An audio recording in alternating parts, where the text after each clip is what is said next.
செட்வின். நான் வந்து 5th standard படிக்கிறேன்.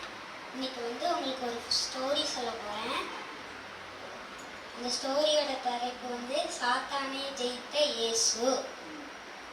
ஏசப்பா வந்து ஞானஸ்தானம் எடுத்து வனாந்திரத்துக்கு போனாங்க. வனாந்திரத்தில் வந்து 40 நாள் ஃபாஸ்டிங் இருந்து அதில் ப்ரேயர் பண்ணாங்க. ப்ரேயர் பண்ணிட்டு 40வது நாள் முடிவில் பார்த்தா சாத்தான் வந்து நின்னான். சாத்தான் வந்து ஏசப்பாக்கு 3 டெஸ்ட் வச்சிருந்தான். அவனோட ஃபஸ்ட்டு டெஸ்ட்டையும் ஆரம்பித்தான்.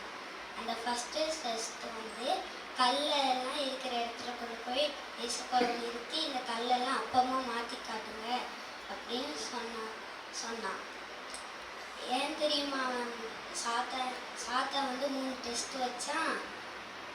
வானத்திலிருந்து அன்புள்ள பிதாவே இவரிடத்தில் நான் அவரை நேசகுமாரன் இவரில் நான் பிரியமாய் இருக்கிறேன் என்று சத்தம் கேட்டுச்சு.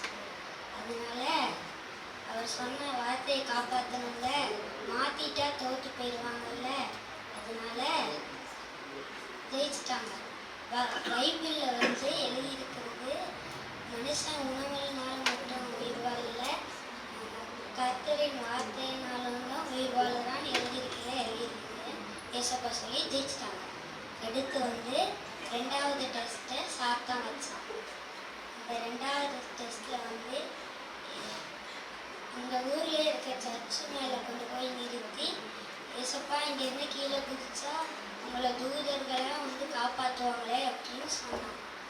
அதுக்கு ஏசப்பா சொன்னாங்க, பைபிளில் வந்து யார்